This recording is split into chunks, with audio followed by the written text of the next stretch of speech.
Internet! What's up, Internet? How you doing today? It's a Friday for me, but maybe not for you. But it might be a Friday for you, but it might be Saturday for you. What's up, everybody? How you doing? Good to see ya on a blistering Friday. Word to the wise, anybody out there, go get your flu shot like I did this morning. I'm not sure if I'm being affected by the flu shot or not. Maybe I've got the modified flu. Maybe I've got the modified flu virus, and I've sort of acquired the modified flu virus via vaccination. Maybe I'm dying. I don't know. But either way, go out and get yourself a flu virus shot. Get your flu virus shot, and you'll be fine. You'll be good. Maybe you'll get a modified flu situation. Anyhow, but the whole reason I bring that up, we have a baby on the way, and I need to have all my shots in check. So I went to check on that, and I got my flu shot today. Turns out my Tdap and my rubella and whatever else, everything else is up to date. So I just had to get a flu shot. Luckily, I've got the paperwork to prove it. Wherever they have it in the computer, I don't know. They have it in the computer with the doctor people. You know, they've got that locked down. So I've got my flu shot. Hopefully I'll survive another flu season, and I'll be doing well with the new baby, and potentially not infect my baby with the flu, which is good. We don't want those babies getting the flu, you know what I mean? That's no good. We don't want that. But good to be here today, regardless of my flu shot situation or not. It is good to be here.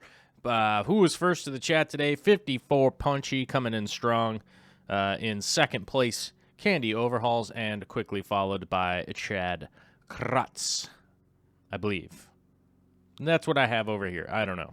Alyssa Bentley's here. Jake Hussey is here. It's Nature Man is here.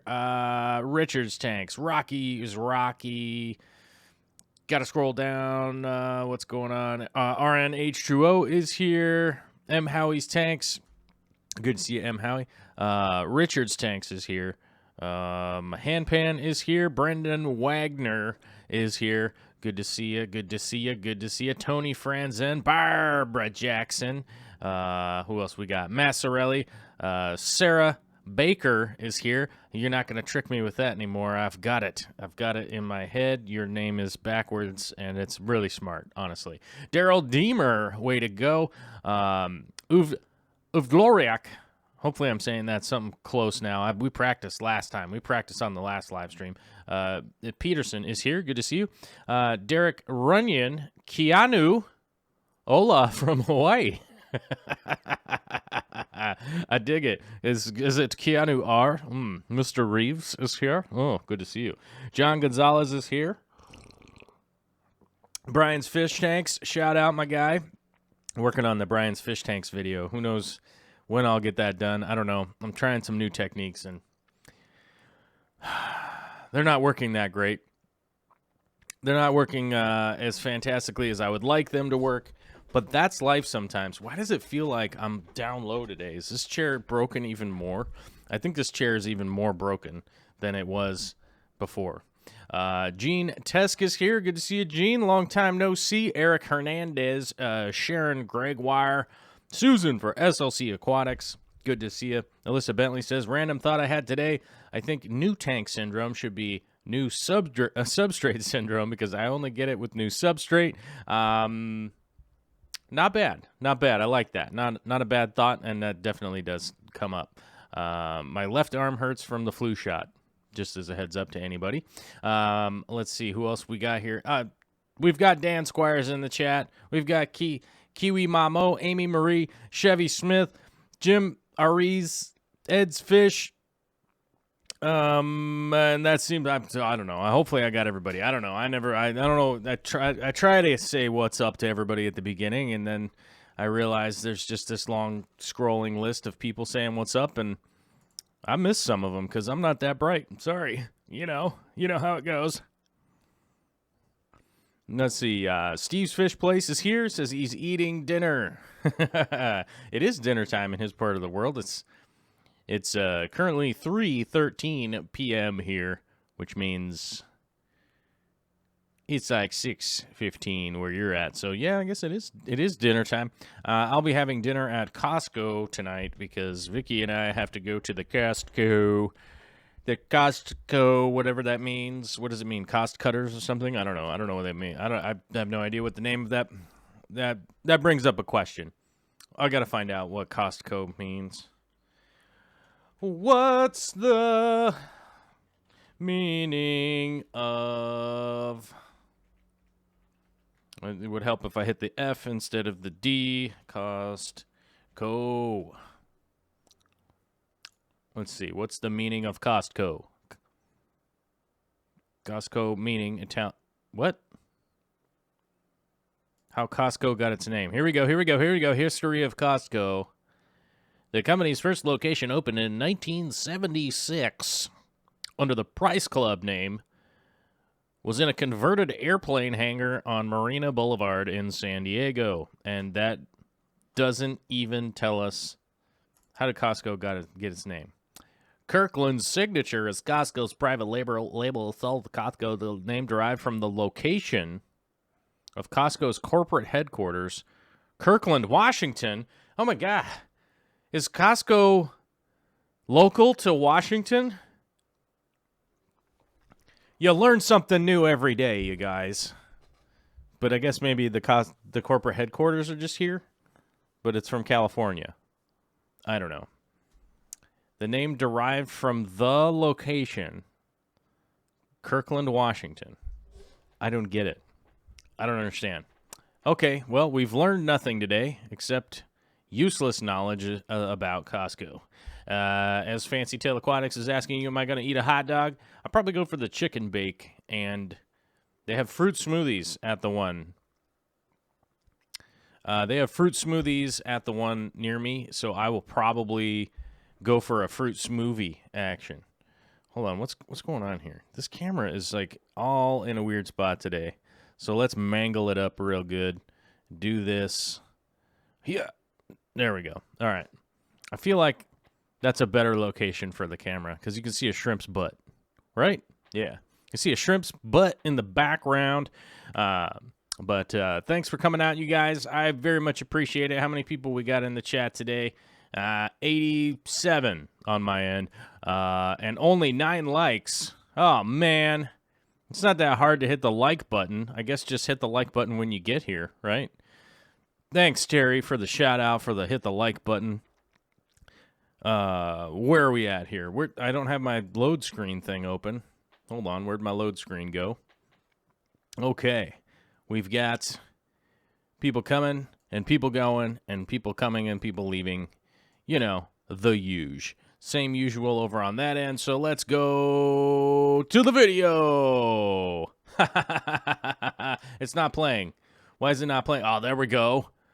Yeah, what it is, kid. We've got a video. We're so cool because we got a video. Right? As you guys know, I've been messing around in the 240 a lot, and part of the video here is from the 240, but this very beginning part of the video, I am messing around with the Pogostemon. Let me type it in here. Pogostemon erectus. I probably just got demonetized for saying erectus. But that is, sorry, that's the name of the plant species. I didn't name it. It wasn't me. But we probably just got swiftly demonetized by the YouTubes. You know, the reg biz, right? You know, they're like, you can't go around saying erectus on your screen. You know? Robots can't figure that out. They think you're being bad. And I'm not being bad. That's the name of it. I typed it into the chat. There you go. You guys can feel free to look it up if you like. And let me do it too. Here we go. I got some this is some of that Pogostemon erectus. You guys can notice that mine is not doing terrifically well. It is doing okay so far. I'm not happy, but I'm also not unhappy. You know what I mean? Like, it's just, it's kind of at that point right now where it's doing fairly well, but not great. It's definitely getting crowded out by a lot of the cryptocrine, however you want to say it, cryptocorn, the crypts that are getting in there and crowding it out quite a bit, which, you know, that's the nature of the game. This 150-gallon tank's pretty small, and everything's just getting crowded up in there. I really do have a strong inclination at this point in time to redo the 150, but I'm going to push that feeling aside and continue working on the videos for the 120s, because that was obviously the most exciting thing, I guess, the most engaged thing this week that I posted up on YouTube. So, and anyhow, that's the most important thing that I'm working on as far as I'm concerned in the fish room right now, is to get both of those 120s up and running. And so I'm just going to keep working on getting those videos out to you guys and stuff like that. So hopefully I have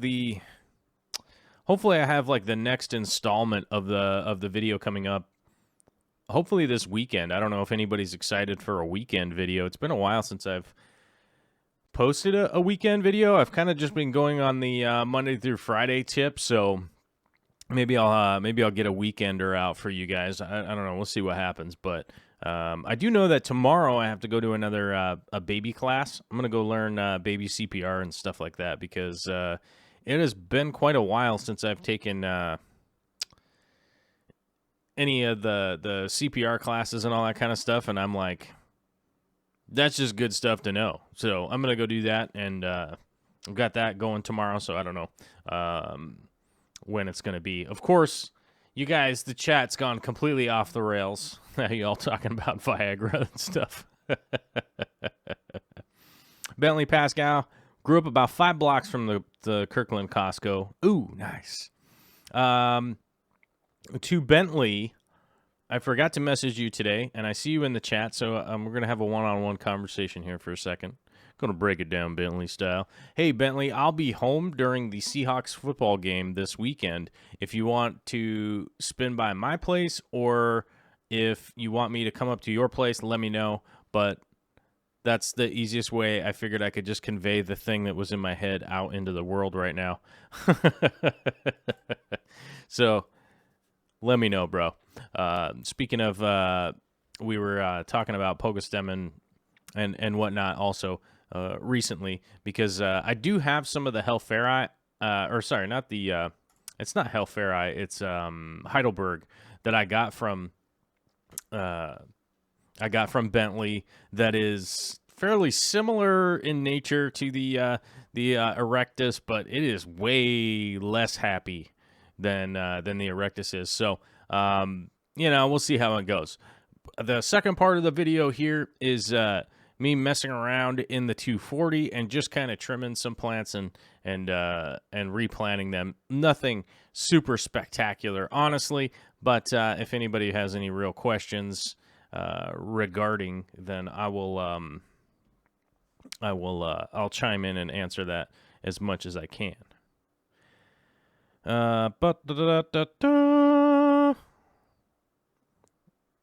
The plant here, I don't want to get this wrong. Let me make sure I get this wrong. Right. No. Aromatic. I believe this is the... No, that's not right. Mini? This might be the... Now... This might be the Limnophilia aromatica mini, like, because I have the standard size of this. I think that's what it is, but I'm not 100% sure. I don't think that the guy that gave it to me knew what it was, but I think that's the closest approximation I could get with that second plant there. So, you know, hopefully it's right around there, and we'll see how it goes. I've been growing it in that way. I've been treating it like it is that plant, and it's been growing okay. I've lowered my expectations on that plant, and we'll see how it goes. But either way, we'll see what happens. Greg Jones is here asking, are you doing the aquascaping contest at Aquatic Experience? No, I'm not. I'm not going to be doing the aquascaping contest at Aquatic Experience. My main reasoning for that is, realistically, if I'm doing the aquascaping contest, I really lose a lot of time engaging with the people that may or may not want to meet me or have a limited amount of time to come there. The aquascaping contest will really chew up a lot of the time that I'm there. And the reality is that I would love to do it if you could do the aquascaping contest like 2 days before and just have the tanks be there. I would like them to just be there, and not have to like actively scape them like during the way that they have it set up is a little bit weird. Like you do the aquascaping contest like during the convention. So the Aquatic Experience is next week. I highly recommend people to go if you're interested in something like that. I would definitely go, but I'm not like a huge fan of signing up to do that kind of stuff at conventions because it almost always chews up time that you'd be able to spend with the fans and stuff. And I realistically, to be honest with you guys, like there's only 2 reasons that I'm going to the Aquatic Experience. One, to meet up with friends that I've already had, you know, whether it be other YouTubers or just whatever. So other friends that I have in the aquarium hobby, whatever you want to call this, you know, so other friends that are going to be there to meet up with them, and to realistically meet up with new people that I've never met before. That's really the only reason, the only reasons I'm going, and that's more or less like the same reason. The whole reason I'm going is to meet up with people. Yes, there's going to be some cool stuff there that I may or may not have ever seen before. There likely will be some Caridina shrimp that I haven't seen, and I will be happy to check them out, take some pictures and stuff like that. Most of the interactive stuff that is there is more interactive for the fans and whatnot, so there's not a ton of that going on. And also, you know, to be brutally honest, if the new Aquatic Experience is a gigantic flop, I don't think that it will be. I don't think that it's going to be a gigantic flop, but I don't know. I've never been to the Jersey location. I've never been. I've never been to an Aquatic Experience at this location. I don't think they've never done one here, as far as I know. So we'll see how it goes. Hopefully it's pretty good. But here's the upside that I'm looking at. The Statue of Liberty